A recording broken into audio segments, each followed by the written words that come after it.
Terima kasih, praise and worship. Benar-benar saudara pasti merasakannya. Akan kasih Tuhan yang begitu besar, pengorbanan Tuhan yang begitu besar. Ya, ini hari saya senang sekali bisa bertemu dengan saudara-saudara sekalian di sini. Hari ini kita merayakan Paskah. Ada yang mengatakan, kok merayakan Paskah kan Paskah mestinya kan tanggal 9. Tapi ini pertemuan kita yang paling dekat dengan Paskah. Dan di Lansia ini kita mengadakan hanya 5 kali onsite pertemuan di dalam 1 tahun. Yaitu tiap 2 bulan sekali pada hari Sabtu terakhir. Jadi ini bulan kan bulan Maret ya. Jadi nanti bulan Mei, Juli dan September. Dan pertemuan yang kelima yang terakhir diadakan permulaan Desember. Itu untuk merayakan Natal bersama-sama. Tetapi selain pertemuan onsite, kita juga mengadakan Zoom meeting tiap bulan 2 kali, yaitu hari Rabu kedua dan hari Rabu keempat. Kecuali kalau ada onsite, maka Rabu keempat ditiadakan. Sekarang ini kita sedang belajar bersama-sama kitab Injil Yohanes, dan sesudah kita belajar bersama-sama, kita lanjutkan dengan exercise, dipimpin oleh Cik Susiana, supaya roh, jiwa, dan tubuh kita semua tetap sehat. Jadi kalau ada pertanyaan atau ada yang belum dan mau mengikuti Zoom meeting, bisa menghubungi Steve atau saya sendiri. Oke, sekarang sebelum kita masuk dalam share firman Tuhan, mari kita berdoa bersama-sama. Terima kasih Bapa untuk hari ini. Kita dapat berkumpul untuk merayakan hari Paskah, hari kebangkitan-Mu. Hari kemenangan untuk kami semua, hari kemenangan atas maut. Kami bersyukur untuk pengorbanan-Mu yang begitu besar, yang begitu mahal, dan juga untuk kebangkitan-Mu. Berbicaralah Tuhan, kami buka hati kami, sampai urapi kami semua di sini satu persatu. Sampaikan isi hati-Mu, kami siap untuk mendengar. Dalam nama Yesus kami berdoa, amin. Mari kita buka di 1 Korintus 15 ayat 3 dan 4. Dikatakan sebab yang sangat penting, bukan hanya penting ya saudara, yang sangat penting telah kusampaikan kepadamu, yaitu apa yang telah kuterima sendiri, ialah bahwa Kristus telah mati karena dosa-dosa kita sesuai dengan kitab suci, bahwa ia telah dikuburkan dan bahwa ia telah dibangkitkan pada hari yang ketiga sesuai dengan kitab suci. Di sini dikatakan bahwa Yesus harus mati karena dosa-dosa kita. Mengapa Yesus harus mati? Karena upah dosa itu adalah maut. Jadi Yesus rela untuk mati menggantikan kita orang-orang berdosa, membayar hutang dosa kita, dan dengan cara memberikan nyawanya dan menumpahkan darahnya untuk menyelamatkan kita. Sebab tanpa penumpahan darah tidak ada pengampunan. Jadi karena Yesus harus mati, maka ia harus menjadi manusia. Karena itu dia dilahirkan oleh perawan Maria. Tetapi darah Yesus itu harus tidak bercacat dan tidak bernoda. Karena itu dia dikandung dari Roh Kudus. Sehingga Yesus tidak mewarisi dosa Adam. Ya. Karena darah Yesus tak bernoda, tak bercacat, makanya dengan hanya sekali saja ia mengorbankan dirinya, dan dia dapat menyelamatkan, menebus segala dosa kita, ya, malahan segala dosa dunia. Jadi kita melihat bahwa Yesus begitu mengasihi kita sehingga dia rela mati untuk kita. Ya. Dan sesudah itu dikatakan bahwa ia telah dikuburkan. Dikuburkan itu menunjukkan bahwa Yesus sudah benar-benar mati. Hanya orang mati ya yang dikuburkan, nggak ada kan orang masih hidup dikuburkan ya. Kasihan sekali sih ya. Jadi tapi penguburan Kristus itu melukiskan gambaran tentang penguburan kehidupan lama kita orang percaya. Ya. Kita lihat di Roma 6 ayat 3 dan 4. Atau tidak tahukah kamu bahwa kita semua yang telah dibaptis dalam Kristus telah dibaptis dalam kematiannya. Dengan demikian kita telah dikuburkan bersama-sama dengan Dia oleh baptisan dalam kematian, supaya sama seperti Kristus telah dibangkitkan dari antara orang mati oleh kemuliaan Bapa, demikian juga kita akan hidup dalam hidup yang baru. Jadi baptisan itu juga sangat penting, sebab baptisan itu melambangkan persatuan kita dengan Kristus dalam kematian, dikuburkan dan dibangkitkan. Dan kalau kita teruskan di ayat 6, dikatakan bahwa sebab jika kita telah menjadi satu dengan apa yang sama dengan kematiannya, kita juga akan menjadi satu dengan apa yang sama dengan kebangkitannya. Jadi kita ngelihat mengapa kita dibaptis itu menunjukkan bahwa kita sudah mati dan dikuburkan. Manusia lama kita sudah mati. Maksudnya kita sudah tidak jadi hamba dosa lagi. Di sana dikatakan. Tapi kadang-kadang kita lihat, bukan kita sendiri juga sering masih suka jatuh dalam dosa. Ya. Tapi kita tuh mesti tahu perbedaan antara jatuh dalam dosa dan hidup dalam dosa. Ya. Kalau jatuh dalam dosa, kita tuh waktu jatuh dalam dosa kita sadar. Ya. Dan kita mengakui, bertobat dan bangun kembali. Sebab di Amsal 24 ayat 16 dikatakan, 7 kali orang benar jatuh, namun ia bangun kembali. Tetapi orang fasik akan roboh dalam bencana. Jadi yang menjadi masalah bukan berapa kali kita jatuh, tetapi keputusan apa yang kita ambil ketika kita jatuh. Jadi kalau kita orang yang percaya bisa jatuh. Jadi kalau kita mau lihat ya, jatuh dalam dosa dan hidup dalam dosa. Jadi ini umpama seperti kita bisa terpleset jatuh ke air, ya kan? Tapi kita nggak bisa hidup dalam air seterusnya ya. Jadi makanya dan kalau kita orang-orang benar berdosa, hati itu rasanya nggak enak. Ya. Jadi bangun kembali dan mau memperbaiki. Tapi kalau hidup dalam dosa, orang itu rasanya enak-enak aja, happy-happy, malahan kadang-kadang menikmati kehidupan dia yang dalam dosa. Dan tidak ada keinginan untuk memperbaiki atau untuk bangkit kembali ya. Jadi saudara tahu bahwa kalau saudara jatuh jangan terkondem. Aduh, iya kan mestinya nggak boleh, ya emang benar. Sebaiknya Tuhan memberikan kita kemampuan, Roh Kudus memberikan kita kemampuan untuk tidak berdosa. Tetapi kadang-kadang meleset juga ya, kadang-kadang ya. Diharap kadang-kadang tambah lama tambah enggak. Tapi kita harus tahu beda antara jatuh dalam dosa dan hidup dalam dosa. Ya. Sekarang yang ketiga bahwa Yesus dibangkitkan. Nah, kebangkitan Yesus ini adalah kebangkitan yang abadi. Jadi sesudah dia bangkit, dia tidak mati lagi. Lain dengan Lazarus, anak Yairus, dan banyak orang yang sampai sekarang juga banyak karunia Tuhan yang dibangkitkan. Tapi di kemudian hari pasti ya mati ya. Tapi kalau Yesus kebangkitannya abadi, ya kekal. Ini penting sekali karena itu di 1 Korintus 15:14 dikatakan, tetapi andai kata Kristus tidak dibangkitkan, maka sia-sialah pemberitaan kami dan sia-sialah juga kepercayaan kamu. Kebangkitan Yesus membuktikan bahwa dosa kita sudah diampuni, setan telah dikalahkan, dan juga maut telah dikalahkan. Ya. Semua manusia, banyak orang, banyak nabi-nabi, rasul-rasul, pemimpin agama lainnya, itu semua pernah hidup, dikuburkan, tapi tidak pernah bangkit lagi. Karena mereka adalah manusia seperti biasa. Tetapi hanya Tuhan kita Yesus Kristus yang mati, dikuburkan, bangkit dan naik ke surga. Dan akan datang kembali sebagai raja di atas segala raja. Amin saudara. Sekarang kita mengatakan apa buktinya bahwa Yesus telah bangkit. Ya banyak tapi saya hanya kasih 2 di sini. Bahwa kubur kosong. Ya. Walaupun kuburnya itu sudah disegel, dijaga atas permintaan imam-imam kepala dan orang-orang Farisi, sebab mereka mendengar bahwa Yesus berkata bahwa ia akan dibangkitkan. Karena itu ia mendatangi tentara Romawi, minta kepada Pilatus bahwa minta kuburnya disegel dan dijaga supaya murid-muridnya nggak bisa mencuri mayat Yesus ya. Tapi malaikat Tuhan menggulingkan batu besar penutup pintu kubur itu. Sehingga liang kubur terbuka. Sekarang pertanyaannya, mengapa malaikat menggulingkan batu itu? Ada yang mikir? buat apa ya dibuka?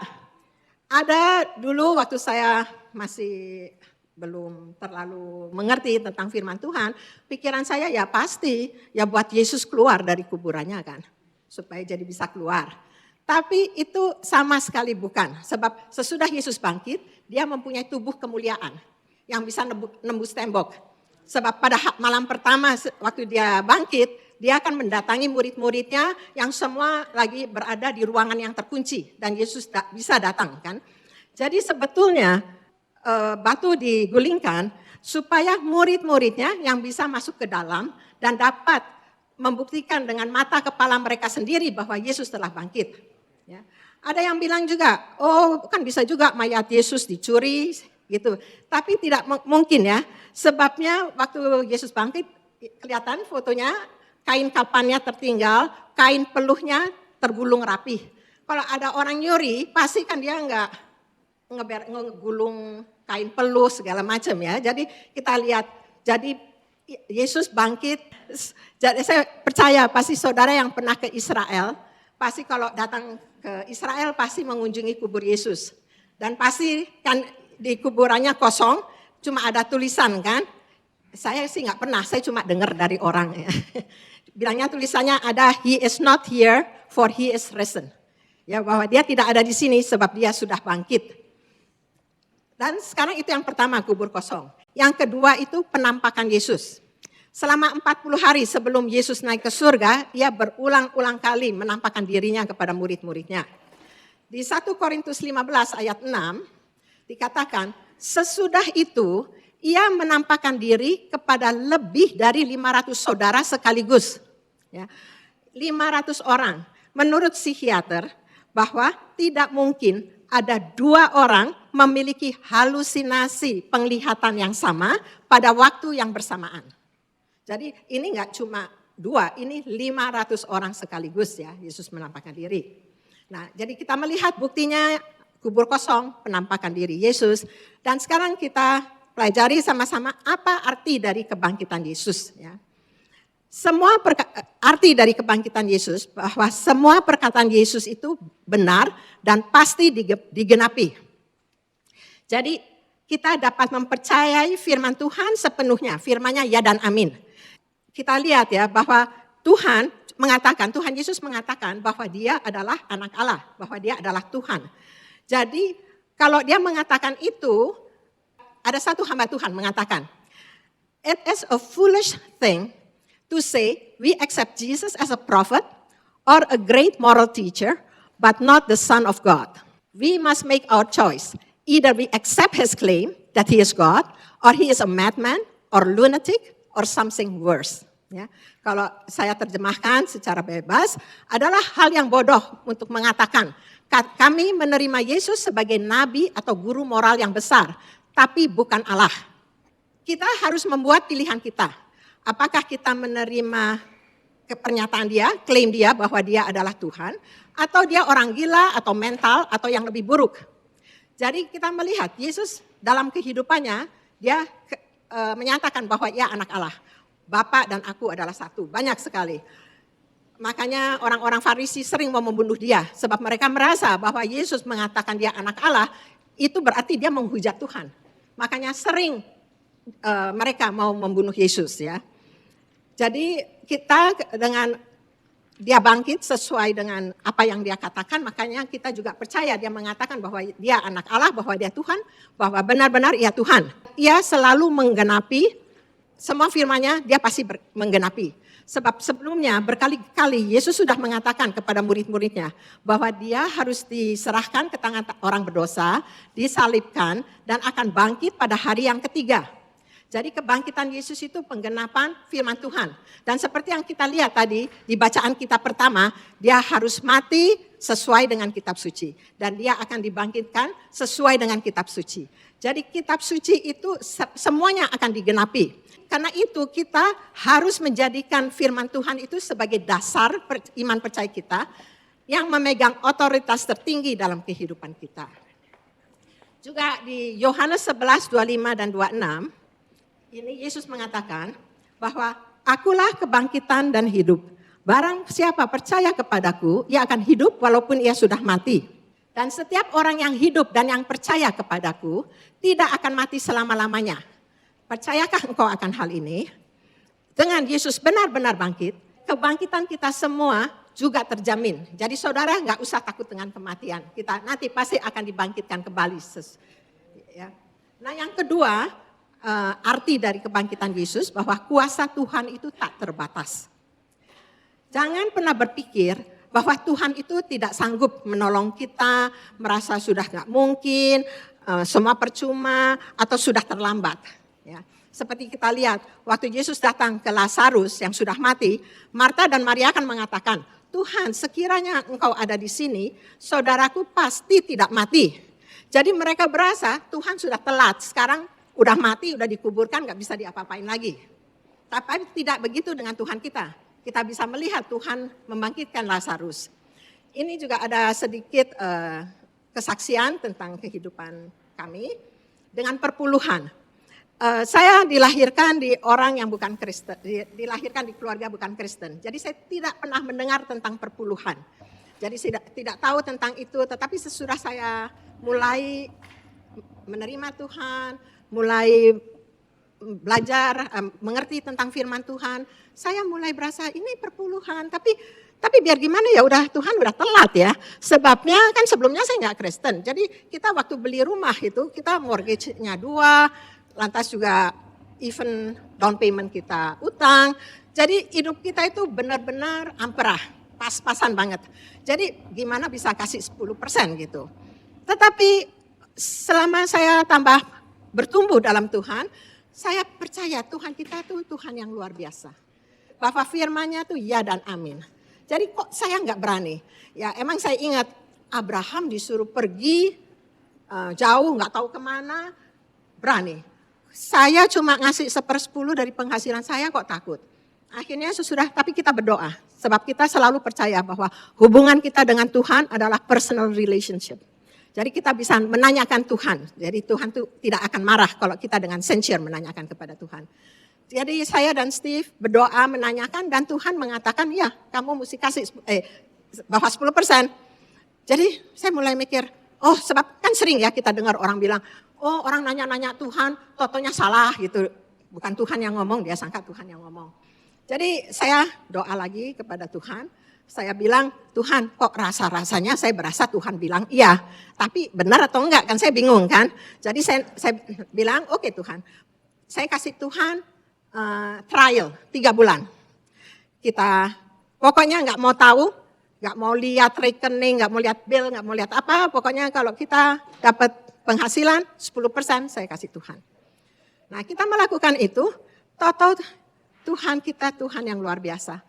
Bukannya keuangan kita tambah menakutkan, kita tuh malahan diberkati luar biasa, nggak masuk akal. Dan sebelumnya yang saya berasa pas-pasan, asal bisa bayar mortgage, malahan mortgage kita kelar di dalam 4 tahun. Saya bisa lihat bahwa mortgage saya bisa kelar dalam 4 tahun. Dan mengapa bisa begitu? Sebab waktu itu saya kerja, saya dikeluarkan, ya layoff, waktu itu ditutup. Jadi kita dapat pesangon, apalah namanya gitu, lebih dari 1 tahun penghasilan saya, dan saya mendapatkan pekerjaan langsung. Jadi itu pesangon itu benar-benar tambahan gitu ya. Jadi di situ saya melihat bahwa jangan pernah kita sangka bahwa kuasa Tuhan itu terbatas, bahwa sudah terlambat. Kita tetap pegang firman Tuhan dan emang kita harus mempunyai hubungan yang personal dengan Tuhan sehingga kita dapat bertanya kepada Tuhan ya. Di dalam Tuhan itu selalu ada harapan. Ingat, kematian saja sudah dia kalahkan. Apalagi cuma penyakit, persoalan. Sebab bagi Allah tidak ada yang mustahil. Kita bisa mempunyai masalah, tapi jangan pernah kita dikuasai oleh masalah. Karena Tuhan memberikan kuasa kebangkitannya kepada kita dalam segala hal tanpa batas ya. Tuhan yang kita sembah adalah Tuhan yang hidup ya. Jadi biarlah kita tuh segala masalah keuangan, relationship, segala macam kesehatan kita serahkan kepada Tuhan. Tuhan menang atas kematian, kemustahilan segala masalah. Jadi dia sanggup juga membebaskan dan memberikan kita jalan keluar. Sekarang kalau kita ambil kesimpulan ya, bahwa kematian Yesus di kayu salib itu membuktikan bahwa kasih Allah yang tidak terhingga bagi kita. Karena Yesus telah mati untuk kita waktu kita masih berdosa. Jadi padahal kita masih nggak benar, Tuhan sudah mau mati untuk kita. Dan kebangkitannya menunjukkan kuasa Tuhan yang tidak terbatas.